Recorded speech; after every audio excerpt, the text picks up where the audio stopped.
कि खरनाल जो तेजाजी महाराज का स्थान है, मैंने गडकरी जी से बात करी, मैंने कहा आप एक बार पूरी रिपोर्ट मंगाएं कि सिंगल पिलर पे बड़ा फ्लाईओवर, नीचे से भी जगह मिले और ऊपर से वाहन चलते रहे ताकि मंदिर हमारा दिखता रहे। हाईटेक फ्लाईओवर जो दिल्ली के अंदर बने हुए वैसा फ्लाईओवर का निर्माण खरनाल के अंदर हो। अब आप बताइए, ये चीज़ें तो 60 साल पहले भी हो सकती थी, तो मेरा जन्म भी नहीं हुआ। लेकिन करता कौन? वो करते जो सांसद थे, जो दिल्ली में मंत्री थे, दिल्ली जिनके नाम से चलती थी।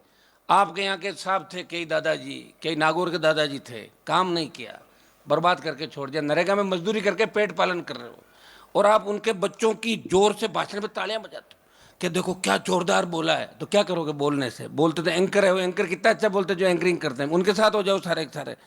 भाषण पे मत जाओ, अंग्रेजी पे मत जाओ। धरातल पे कौन लड़ रहा है? अंग्रेजी तो फिर सीख लेंगे, कोई भी सीख सकता है। आज तो अंग्रेजी का क्या है, 1 घंटा रोज टाइम निकालो। अच्छी हमारे मुन्नाराम जी सीख सकते हैं, 1 घंटा सरपंच साहब अगर रोज पढ़े तो अंग्रेजी। गेवर जी को पढ़ो, अंग्रेजी सीख जाएंगे। 1 घंटा रोज देना पड़ेगा। सुनिए मेरी बात, मोदी जी बोलते हैं ना अंग्रेजी, मोदी जी पहले अंग्रेजी पढ़े हुए थे क्या? कौन सी स्कूल में पढ़े बताओ? तो कह रहे मैं तो चाय चाय का काम करता था, कहाँ पढ़ने का टाइम होगा। वो कहते हैं, मैं नहीं कह रहा हूँ, खुद कह रहे हैं। लेकिन हम जो हमारा नुकसान करके चले गए उनके बारे में ये मत सोचो कि उनके बच्चे आपका फायदा करेंगे। दिमाग के अंदर ये बात भर लो, हमारा कुछ नहीं बिगड़ने वाला। अंतिम लड़ाई 28 की हम लड़ेंगे, चाहे कुछ हो नहीं हो, उससे कोई फर्क नहीं पड़ने वाला। बहुत आगे लड़ाई चली गई। आपको ध्यान रखना है, एक चीज़ का ध्यान रखना है, किसी को हराने के लिए किसी को मत जिताओ। जिसको जिताओ 5 साल ठोक बजा के रखो कि हमारे साथ रहेगा कि नहीं रहेगा। आप क्या करते हो? एक को हराते हो, उसको जिता देते हो। कभी बार इसको हराना, इसको जिता दिया, उससे होगा क्या बताओ मुझे? 60 साल 70 साल निकल गए, तो 15-20 साल 30 साल और निकल जाएंगे, तो फिर आने वाली पीढ़ी आपको माफ़ नहीं करेगी। और हमारे जैसे नेता बार बार आपको नहीं मिलेंगे जो परिवार की तरह सबको साथ लेके चले। काजल की कोठरी में रहते हुए कभी दाग नहीं लगा। कभी कोई ये नहीं कह सकता कि राजस्थान में सबसे ज़्यादा देश में युवाओं की फौज मेरे पास है।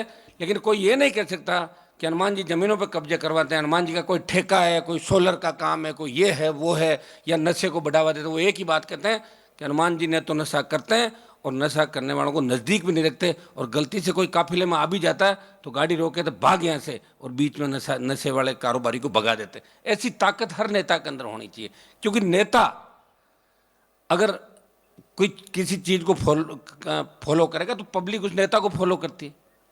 तो मेरी तरफ से मैंने प्रयास किया। इस राजस्थान के अंदर किसी ने सोचा नहीं होगा नई पार्टी बनेगी। रणवा जी का इलाका झुंझुनू सबसे पढ़ा लिखा, कभी नहीं सोचा किसी ने। लेकिन राजस्थान के किसानों ने कहा मुझे, पंजाब हरियाणा यूपी के किसान तकलीफ में थे कि साहब अगर अब मौका अब नहीं करोगे तो कब मोदी को छोड़ोगे? मेरे को तो मोदी को छुड़वा दिया, मेरा मंत्री पद चला गया और वापस वोट भी नहीं दिया आप लोगों ने। याद है आप लोगों को कि मुझे अकेला छोड़ दिया सड़कों पर रोने के लिए? फिर भी लड़ रहा हूं आपके लिए। कभी मैंने नहीं कहा वोट के लिए तो घूम रहा हूं, और क्या काम है मेरा बताओ? मैं नोट मांग नहीं रहा हूं आपसे, खाली वोट ही तो मांग रहा हूं। लोगों को नोट भी देते हो, वोट भी देते हो, अपमान भी करवाते हो, मिलते भी नहीं है, और फिर भी जिंदाबाद जयकारा लगाते हो। मैंने ताकत दी आप लोगों को, और ताकत दी उसी की मैं मांग रहा हूं। मैंने आपको जगाया है और आपके लिए सत्ता छोड़ी देश की। चाहे अग्निवीर हो, आर्मी को जब ठेके पे दिया, किसान के खिलाफ जब संकट आया, तो राजस्थान ही नहीं उत्तरी भारत से अगर कोई तेजाजी का भक्त किसान का बेटा मोदी की सत्ता को ठोकर मार के अगर सरकारों के सामने सीना तान के खड़ा हुआ, वो नागौर का सांसद आपका भाई था, जिसने हमेशा इस देश के अंदर कौम की, किसान की और जवान की रखवाली करी। पहलवान बेटियां तकलीफ में थी, मेरे यहाँ की तो कोई पहलवान बेटी नहीं थी, सारी हरियाणा की थी। गए तो नहीं वहां उनको न्याय दिलाने। सबसे पहले नागौर का सांसद गया था, इसलिए गया था कि उसकी रगों में वही खून दौड़ रहा है जो हरियाणा की पहलवान बेटियों की रगों के अंदर खून दौड़ रहा था। भाइयों, उस बाहुबली का इलाज कर दिया, उसको बता दिया कि जिस कौम से पहलवान बेटियां आती है वो कौम बहुत बड़ी ताकतवर है देश के अंदर, जिसने दिल्ली पे हमेशा कब्जा रखा। और भरतपुर का हमारा ऐसा किला था जिस पे अंग्रेज भी कब्जा नहीं कर सके। देश के अंदर अगर कोई अवैध अजय और कोई ऐसा दुर्ग किला था लोहागढ़ का जो अंग्रेजों का अधीन नहीं रहा, इस हिंदुस्तान में एकमात्र किला था, वो भरतपुर का किला था। लेकिन महाराजा सूरजमल को जो सम्मान इस देश के अंदर मिलना चाहिए अभी तक नहीं मिला। मैं आपको विश्वास दिलाता हूँ कि अब वो सम्मान भी मिलेगा। आपको ध्यान है पानीपत की जब मूवी आई थी, उस मूवी के अंदर गलत तरीके से जब सूरजमल जी के व्यक्तित्व को लेकर गलत बातें कही तो उसके पोस्टर भी जलाए, लोकसभा के अंदर बात उठाई। और गृह मंत्री को मैंने कहा कि अगर इस मूवी के अंदर ठीक नहीं किया गया तो देश के तमाम नौजवान किसान सड़कों पे होंगे और आपके सारे सिनेमाघर बंद होंगे।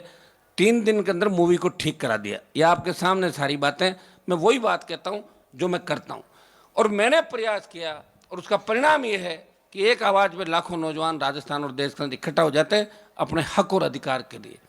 पेपर लीक, बजरी माफिया, जिसके अंदर कुछ हमारे लोग भी शामिल हो जाते हैं, भोले हैं, समझते नहीं हैं।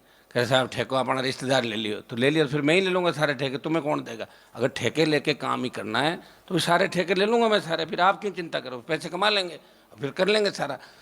आप जहाँ भी जाओ एक चीज़ का ध्यान रखो, अगर हमारे समाज के लोग, किसान के बेटे अगर समझदार हो तो एक चीज़ का ध्यान रखो, पैसे कमाने जाओ तो अपने लोगों का शोषण करके अपनों को मार के पैसा मत कमाओ, नहीं तो रात को नींद नहीं आएगी। इस बात का विशेष रूप से आपको ध्यान रखना कि अपने ही लोगों के खेतों के अंदर करके और इस तरह आप कर रहे हो, खड्डे खोद रहे हो और फिर हमें कहते हो हनुमान जी साहब हमारे ही विरोध करते हैं। मैं हमारा तुम्हारा नहीं करता,